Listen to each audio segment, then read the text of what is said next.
He's the man who dodged bullets in the Matrix, took down a crime syndicate in John Wick, and stole hearts with his humility. But behind the stoic charm and iconic roles is a life story more dramatic than any Hollywood script. Tragedy, triumph, a quiet warrior in a chaotic world. This isn't just the tale of a movie star, it's the journey of a man who lost everything, and still chose kindness. Welcome to the untold, in-depth story of Keanu Reeves, a 10-hour journey through love, loss, legacy, and one of the most fascinating lives in modern cinema. You may know the movies, but you've never known the man like this. Keanu Charles Reeves was born on September 2, 1964, in Beirut, Lebanon. His mother, Patricia Taylor, was a British costume designer and performer. His father, Samuel Nowlin Reeves Jr., was a Hawaiian geologist with Chinese, English, Irish, and Portuguese ancestry. This multicultural heritage would later contribute to Keanu's unique appeal,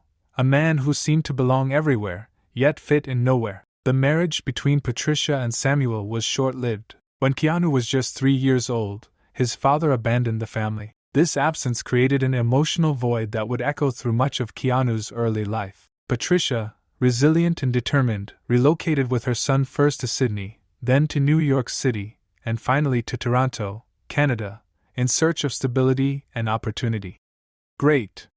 Here's the continuation of your 10-hour Keanu Reeves biography video script, beginning with Chapter 2. This section continues the deep storytelling style designed to maintain viewer retention and emotional engagement. Growing up, Keanu never had a place to truly call home. The frequent moves, from the sunburnt streets of Sydney to the busy buzz of New York, and eventually to the sprawling suburbs of Toronto, meant friendships were fleeting and belonging was always temporary. His mother remarried several times, and each new stepfather brought a different dynamic into young Keanu's life. One of them was director Paul Aaron, who briefly exposed Keanu to the world of Hollywood at a young age. This brush with the entertainment industry would plant a seed, but back then, Keanu had other passions. At school, Keanu struggled. Diagnosed with dyslexia, he found reading difficult and traditional academics challenging. But on the ice, he came alive. Keanu was a talented hockey goalie, earning the nickname, the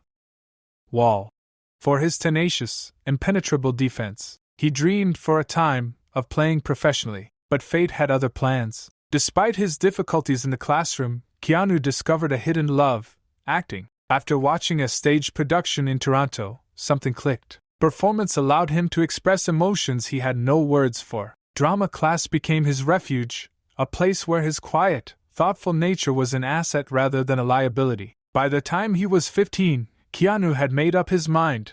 He would become an actor. He dropped out of high school without a diploma, but with unwavering determination. It was a bold move, one that would define his character. Where others saw risk, Keanu saw purpose. He wasn't chasing fame, he was chasing freedom. In the early 1980s, Keanu began appearing in Canadian TV shows and commercials. His early performances were modest, roles in shows like Hanjin and a Coca-Cola commercial where he played a cycling teenager. But his raw talent and unusual presence caught the attention of casting directors. In 1986, he made his feature film debut in Youngblood, alongside Rob Lowe and Patrick Swayze, playing a hockey player, art imitating life. That same year, he packed his bags and drove to Los Angeles in his stepfather's old Volvo, ready to take on Hollywood. When Keanu arrived in Los Angeles in the mid-1980s, he was an outsider in every sense. He wasn't a traditional leading man. His name was unfamiliar, his accent undefinable,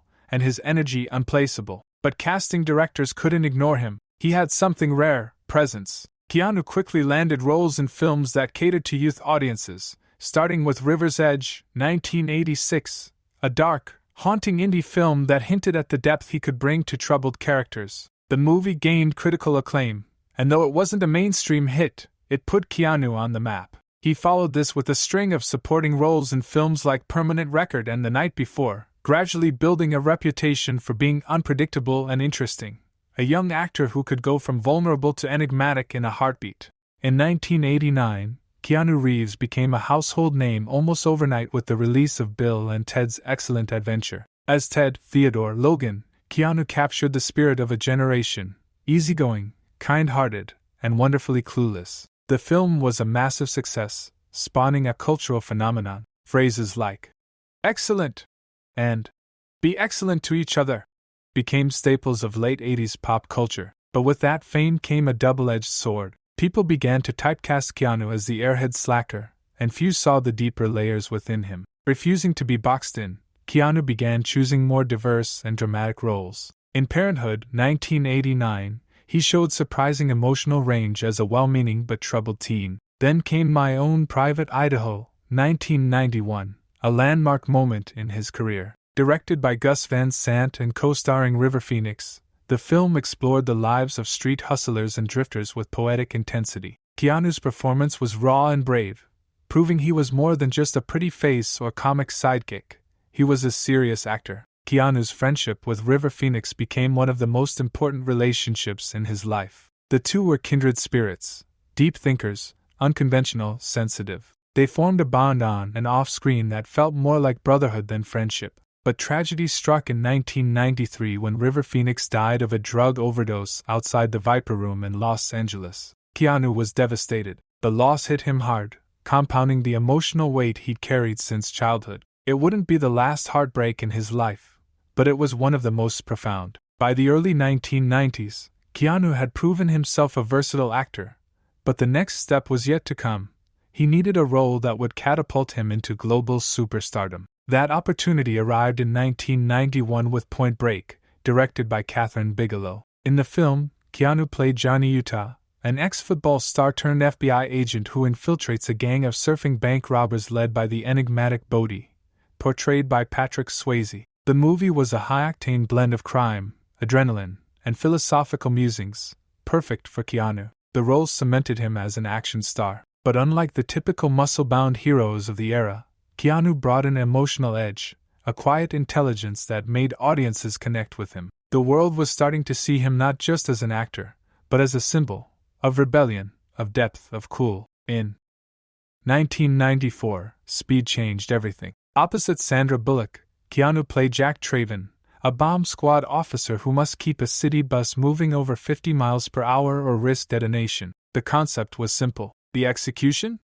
Flawless. The film was a critical and commercial smash, grossing over $350 million worldwide. Audiences loved Keanu's quiet bravery, his calm under pressure, and his on-screen chemistry with Bullock. For the first time, he was the action hero, an international sensation. Hollywood offered him sequels, franchises, more big-budget projects. But in classic Keanu fashion, he shocked everyone by turning down Speed 2, a move that baffled executives, but solidified his reputation as an artist who followed passion, not paychecks. As his fame exploded, Keanu began retreating from the Hollywood lifestyle. He wasn't interested in celebrity parties or luxury mansions. He lived modestly, often taking the subway. He gave millions away quietly, refused extravagant demands, and sought peace in a noisy industry. In interviews, he remained enigmatic. While other stars courted attention, Keanu let his silence speak. That silence, ironically, made him even more fascinating. He continued working steadily,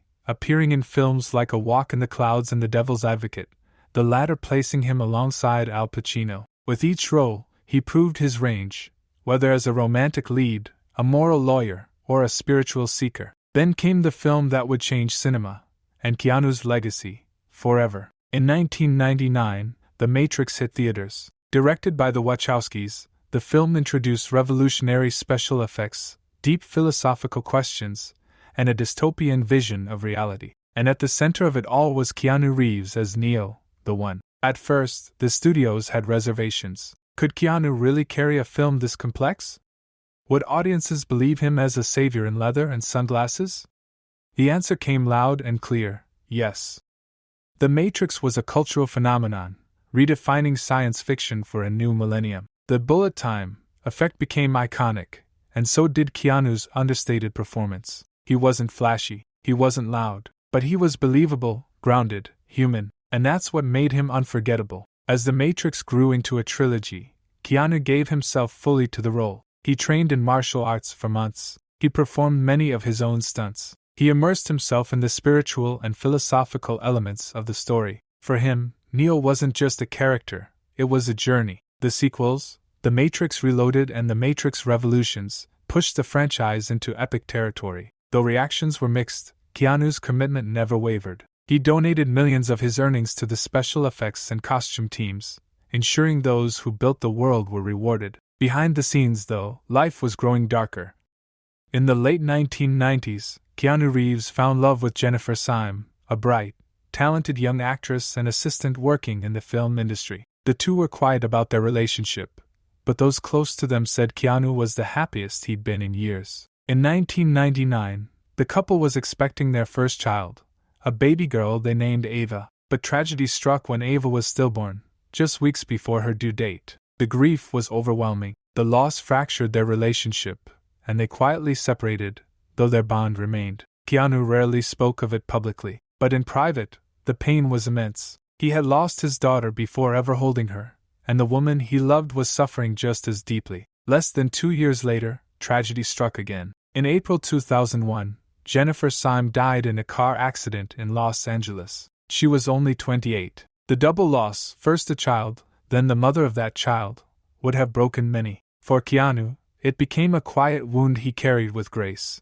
He never allowed grief to harden him. Instead, it made him more empathetic, more kind, more human. In Hollywood, where image is everything, Keanu became something else entirely: real. He didn't run to the media. He didn't weaponize his tragedy for sympathy or fame. Instead, he disappeared for a while, riding motorcycles, reading philosophy, and taking smaller roles that allowed him space to heal. He once said, "Grief changes shape, but it never ends." That quote would go viral years later, but at the time, it was simply how he lived. While many actors chased roles for prestige or money, Keanu followed a different compass. He became a student of Buddhism, Taoism, and metaphysical philosophy. He read voraciously, texts on life, death, and what lies beyond. He sought not answers, but understanding. Friends said he was often seen at cafes reading poetry or spending hours in solitude. In an age of self-promotion, Keanu was a mystery, and that mystery made people lean in closer.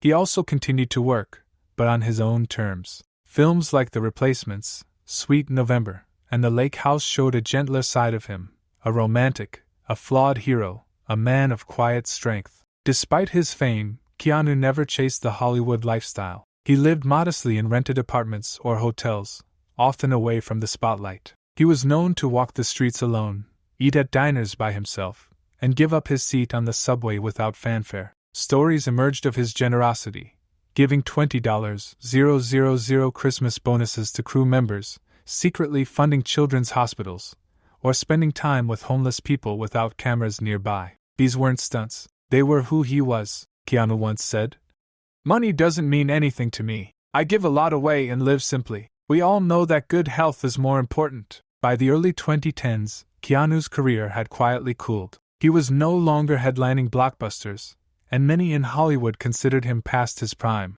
Though he still worked steadily, films like 47 Ronin and Man of Tai Chi, which he directed, received mixed reviews and modest box office returns. It wasn't failure, but it wasn't fire either. Then, in 2014, everything changed. Nobody saw John Wick coming. The premise was simple. A retired hitman seeks revenge after a mobster's son kills his dog, a final gift from his deceased wife. On paper, it sounded like a niche action flick, but on screen, it became a phenomenon. Keanu trained relentlessly in gun handling, judo, and tactical driving. He worked with real-life Navy SEALs and martial arts experts. The result? A ballet of brutality. The gun-fu fight choreography was revolutionary, and Keanu's physicality, authentic, efficient, brutal, mesmerized audiences. But beyond the action was grief, real grief. John Wick wasn't just about revenge. It was about loss, mourning, and the void left behind. That's why it hit so hard. Keanu didn't just act it, he lived it. The film was a sleeper hit. Critics praised its style, fans praised its heart, and a new legend was born. The success of John Wick launched an entire franchise. Chapter 2 took us deeper into the shadowy world of assassins, blood oaths, and codes of honor. Chapter 3, Parabellum, turned the action up to 11, with Keanu fighting on horseback, motorcycles, and through glass museums. The series was more than action, it was mythology, and at its center was a man who spoke little but meant everything. Audiences weren't just cheering for Wick, they were cheering for Keanu. He became a pop culture icon again. Memes exploded. "You're breathtaking!"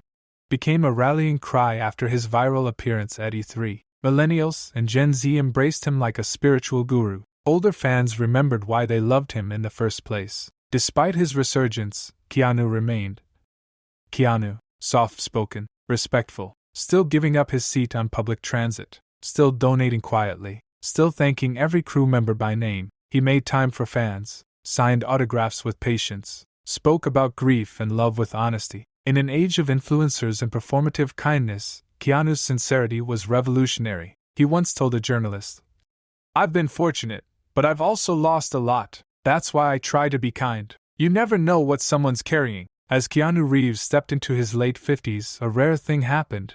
He wasn't just loved, he was adored. But not for the usual Hollywood reasons, not for glitz, scandal, or controversy. Keanu's appeal came from something simpler, something rarer: decency. In interviews, he never gloated. He listened more than he spoke. On red carpets, he stood respectfully beside co-stars, never touching unless invited. Online, stories of his quiet kindness spread like wildfire. He bought ice cream for a movie theater staff just so he could sign a receipt for a young fan. He waited in the rain to enter his own wrap party so others could go in first. He once spent hours stranded with fellow airline passengers after an emergency landing, reading aloud facts about the local area, arranging shared transport, and making people laugh. Keanu Reeves wasn't playing a role. He wasn't curating a persona. He was simply being himself, and the world loved him for it. Perhaps most extraordinary was how little he talked about his generosity. Most people only learned about his donations to cancer research after years.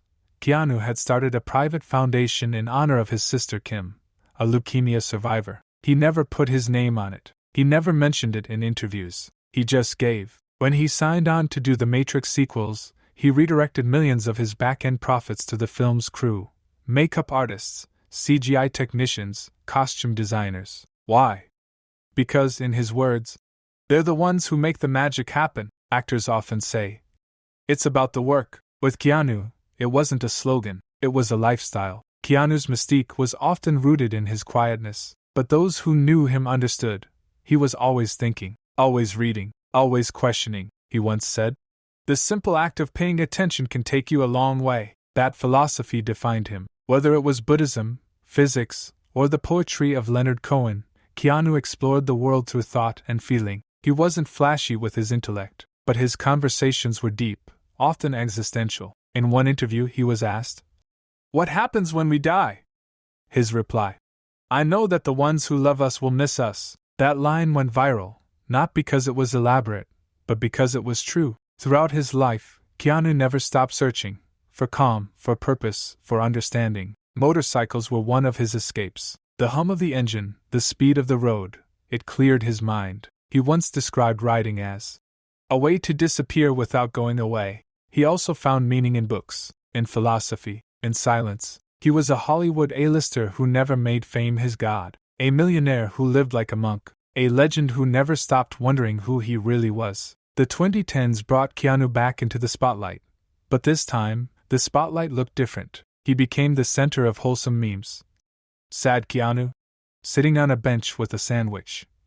"You're breathtaking," shouted from the crowd and echoed around the globe. He wasn't just admired, he became a symbol of kindness, authenticity, and hope. He even lent his voice and likeness to pop culture projects like Cyberpunk 2077, where his character Johnny Silverhand blended digital dystopia with rockstar rebellion. Fans went wild. Yet, through it all, Keanu stayed humble. He didn't lean in to the memes. He never capitalized on the virality. He just kept doing what he did best: acting, listening, and walking quietly through a world that couldn't stop watching. While fans saw him as a myth, the industry saw him as a craftsman. Directors respected his discipline. Stunt teams praised his loyalty. Co-stars talked about his empathy. From Lawrence Fishburne to Sandra Bullock, from Winona Ryder to Carrie-Anne Moss, nearly everyone who worked with Keanu came away with the same conclusion.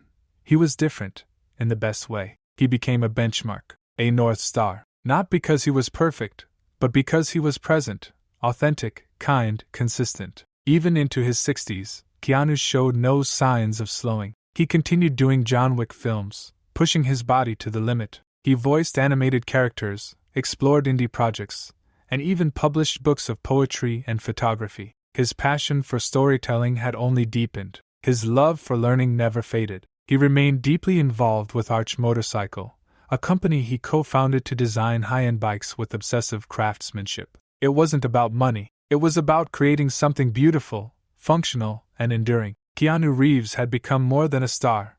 He was a symbol. In a world of noise, he was calm. In a time of ego, he was humility. In an industry built on illusion, he was real. He represented the possibility of surviving tragedy without becoming bitter, of achieving fame without losing your soul, of staying human when everything around you tries to make you a product. Keanu's story isn't just about movies, it's about what it means to live with intention, to treat others with kindness, to endure loss and choose love anyway. He taught us that you don't need to shout to be heard, that depth doesn't demand attention, that healing is not a straight line, and grief never really leaves. It just teaches you how to hold joy closer. His legacy isn't one role or franchise. It's not just Neo or John Wick. His legacy is every quiet moment of kindness that rippled outward. Every fan who met him and left feeling seen. Every person who looked at Keanu and thought, if he made it through that, maybe I can too. In the end, Keanu Reeves showed us something simple, something beautiful, that a gentle soul can survive a brutal world, that authenticity is its own superpower, and that sometimes the quietest people leave the loudest echoes in our hearts.